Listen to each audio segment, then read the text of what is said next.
ଦିବସ ଉପଲକ୍ଷେ 10 ଧାଡ଼ିରେ ଓଡ଼ିଆ ଭାଷଣ। ନମ୍ବର 1, ପ୍ରତିବର୍ଷ ଏପ୍ରିଲ ମାସ 1 ତାରିଖକୁ ଉତ୍କଳ ଦିବସ ରୂପେ ପାଳନ କରାଯାଏ।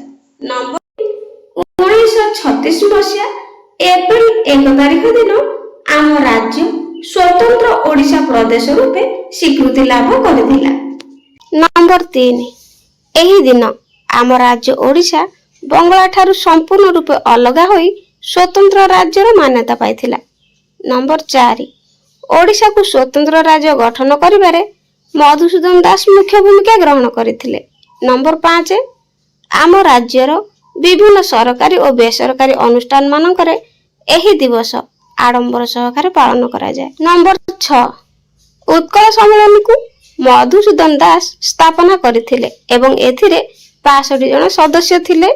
ନମ୍ବର 7, ସାର୍ ଜନ୍ ଅଷ୍ଟିନ ହବାକ୍ ଓଡ଼ିଶାର ପ୍ରଥମ ରାଜ୍ୟପାଳ ଥିଲେ। ନମ୍ବର 8, ଏହି ଦିନ ଓଡ଼ିଶା ଗଠନ କରିବା ପାଇଁ ମୁଖ୍ୟ ଭୂମିକା ଗ୍ରହଣ କରିଥିବା ବରପୁତ୍ର ମାନଙ୍କୁ ଶ୍ରଦ୍ଧାଞ୍ଜଳି ଅର୍ପଣ କରାଯାଏ।